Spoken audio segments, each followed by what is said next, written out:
time. I'm in no rush. Okay, so they are meeting now. We need to listen. Mr. President, you managed to get this deal done. A lot of people say that the men who managed to do that should get a Nobel Peace Prize. Do you think that you'll be able to get all the hostages back home? And what would happen if you hear from the Israeli side? They will never give me a Nobel Peace Prize. What would happen if the Israeli president... I deserve it, but they will never give it to me. What would happen, sir? What would happen to go forward? What needs to happen for normalization in Saudi Arabia? Well, we're going to see, and we're dealing with a lot of people, and we have steps to go yet, as you know. And maybe this those is steps go historic. forward, and maybe they don't. We're dealing with a very complex group of people, situation and people. But we have the right man. We have the right leader of Israel. He's done a great job, and we've been friends for a long Did he, though? time. And we do a great job also. And I think we have a combination that's very unbeatable. Did he do actually. a great job?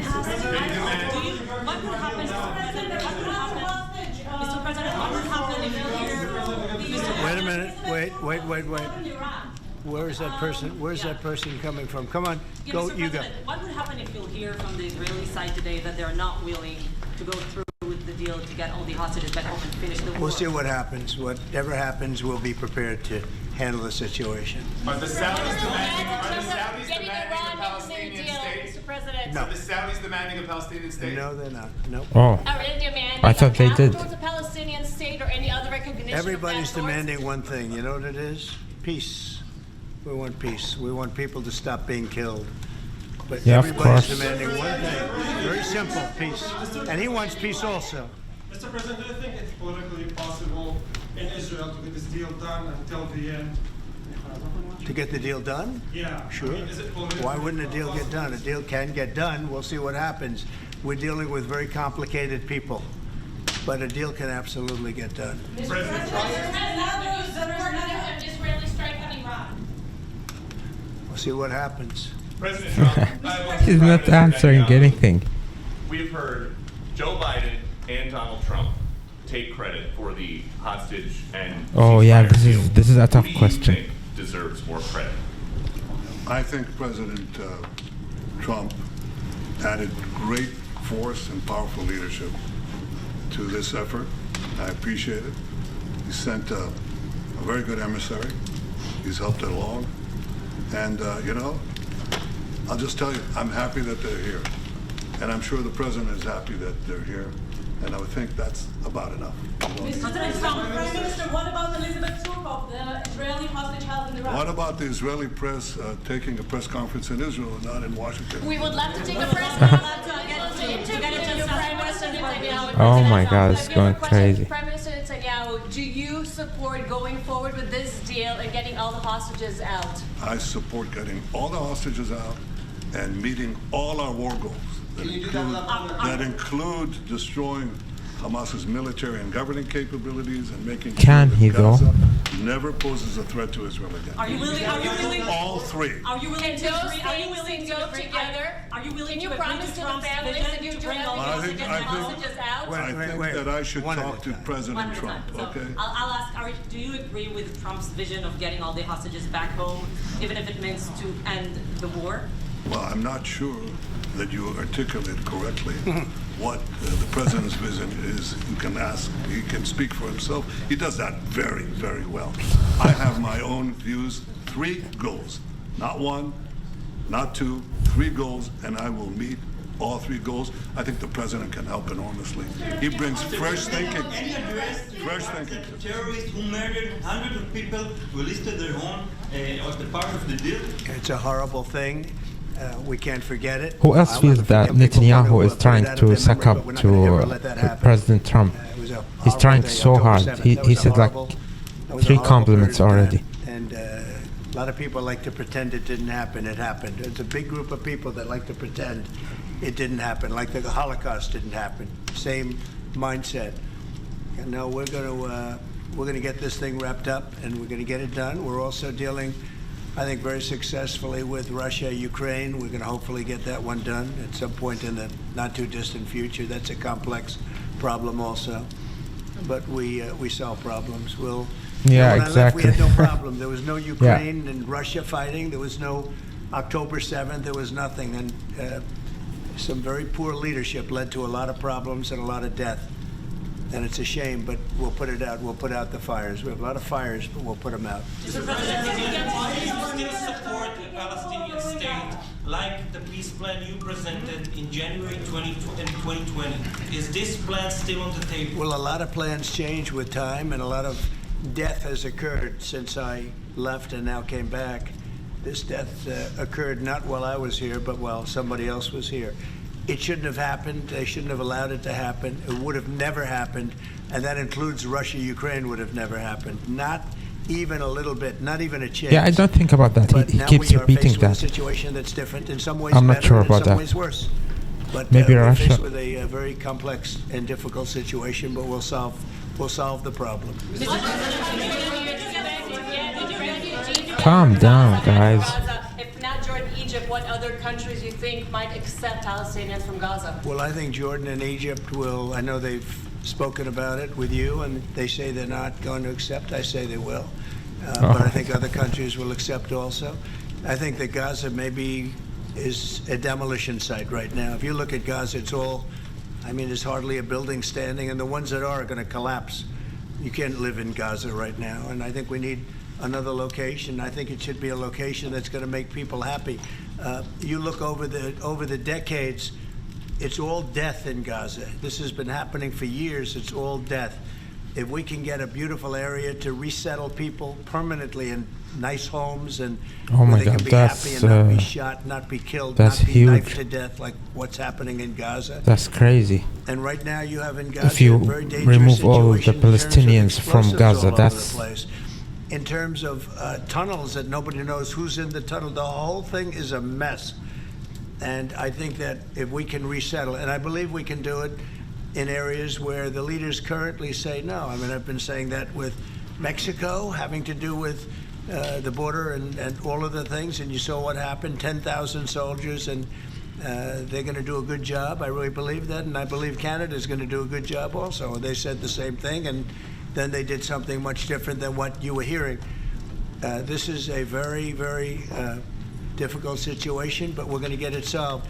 I don't think people should be going back to Gaza. I think that Gaza has been very unlucky for them. And where They've lived should like they hell. go? They lived like you're living in hell. Yeah, they Gaza's did. not a place Yeah. for people to be living. And the only reason they want to go back, and I believe this strongly, is because they have no alternative. What's the alternative? Go where?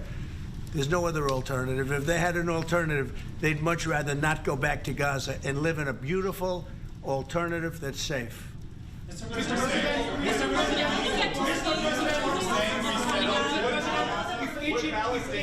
Peter?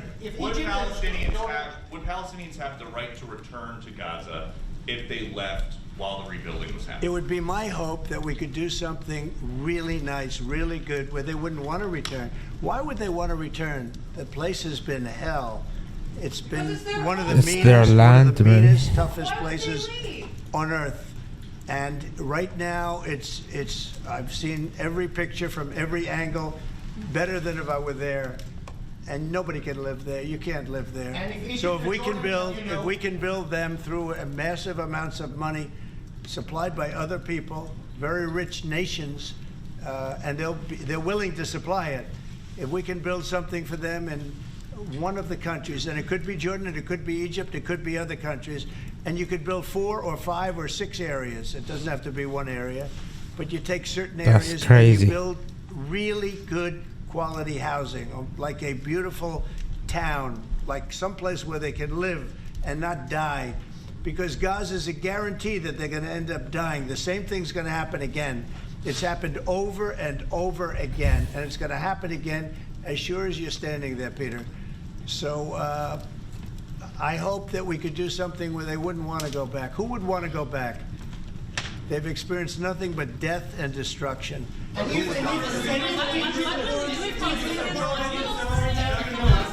That's crazy. What will you do then? Well, I don't think they're going to tell me no. I don't think they're going to tell me. I think they're going to tell Biden no, and I think they're going to tell other people no. I So don't you think no. it will happen at the end? I think there's a good chance. Yeah, How I'd like to many see it people happen. are you thinking about?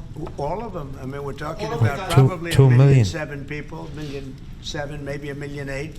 But I think all of them, Oh I my think they'll be God. resettled in areas where they can live a beautiful life and not Wow. be worried about dying every day. That will be huge. Wait,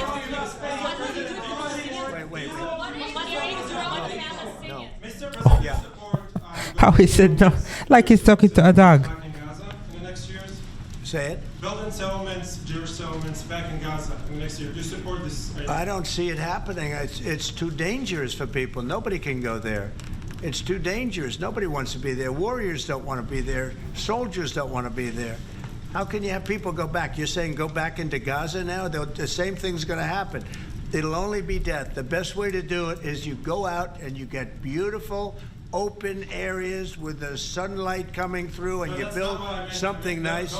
And they are not going to want to. They are not going to want to go back to Gaza. Prime Minister Netanyahu, what is your message to the families of the hostages that look at this deal, that are worried that this deal won't go through? What do you say to them in this moment? Same message I said from the beginning of the war. We'll get them out, get them back. We got over 70%, close to 75% of the people who everybody believed will not get out. We got them in successive deals, and most recently with the help of President Trump. We're not going to give up on any of them, and we're not going to give up on our other war aims. Hamas is not going to be in Gaza, and we're going to get everyone back. And you would not have. Prime Minister, how optimistic are you about reaching phase 2 of the ceasefire? How optimistic are you about that happening? Well, we're going to try. That's one of the reasons, one of the things we're going to talk about here. And if we, you know, when Israel and the United States work together, and President Trump and I work together, you know, the chances go up a lot. It's when we don't work together, Israel and the United States don't work together, that creates problems. When the other side sees daylight between us, and occasionally in the last few years, to put it mildly, they saw daylight, then it's more difficult. When we cooperate, isn't it the right chances time are to good. hit once and for all? Say it. Now that Iran is so weak, isn't it the right time to hit their nuclear facilities once and for all? So you say Iran is so weak. I appreciate you saying that. They're not weak. They're very strong right now, and we're not going to allow them to have a nuclear weapon. It's very simple. You know, I signed a very strong proclamation. Iran was in big trouble when I left. They were broke. They didn't have money for Hamas. They didn't have any money for Hezbollah. You had no problem. October 7th could have never happened. When I left, October 7th could have never happened. And frankly, Russia and Ukraine, as I said, could never have happened. They became very strong very fast. They sold massive amounts of oil to China and everybody else who would not buy the oil when I was president, because we said, don't buy the oil. And they became very rich very quickly. But they're not weak. They're not weak. They're strong. Doesn't mean they won't be weak. But you know what? We just don't want them to have a nuclear weapon. They can't have a nuclear The weapon. Prime Minister, sorry, Mr. President, the Prime Minister wants you to strike Iran. That's what he wants. You don't know what he wants. What do you know about anything? But is that option is on the table? What do you know about anything? He's brutal, man. You're not just talking about Jordan and Egypt. No, could be other places too. So in the Gulf, There are many people that have reached out, many countries, many leaders of countries that have reached out that would like to participate in that. Doesn't have to be Jordan and Egypt, but I think it would be also them. Mr. President, your relationship with Mr. Netanyahu knew ups and downs. How would you describe it? No, I think it's mostly ups. Mr. President, what about the Palestinian Authority? Should it rule Gaza? Because Gaza will be empty? What? The Palestinian Authority, can it rule Gaza? What do you think? Well, it's had a pretty hard time, wouldn't you say? I'd say it's had a pretty bad time of it. Mr. President, Qatar has, you've criticized in the past as a funder of terrorism, so as the Prime Minister, do you think they're part of the solution or part of a problem moving forward? I think they're trying to help. Qatar Yep. is absolutely trying to help. I know them very well, and they're doing everything they can. Very tough situation, but they're absolutely trying to help. Okay, thank you very much, everybody. Oh, stop. Thank you. Press, let's go. Come on, guys. Thank you. Have a great day. Come on, thank you, guys. I'll see you soon. Right this way. Thank you, press. Oh, All right, stop. so we just heard there Israeli Prime Minister Benjamin Netanyahu, who you see seated To the left of the screen, next to him, President Donald Trump. We also see Vice President J.D. Vance, both world leaders answering questions to the press who were allowed inside of the Oval Office and trying to get more details on the relationship between the U.S. and Israel going forward. So actually, the fact that they want to resettle Palestinians, that's actually crazy. I think the population of Gaza, almost 2 million people. I don't know where they are gonna resettle them, but it's gonna be crazy because I think most people don't want to leave their homes, even though it's ruined now. But as he said, it's a demolition site. Israel didn't leave much of anything standing, but that's crazy. We're gonna see what's gonna happen.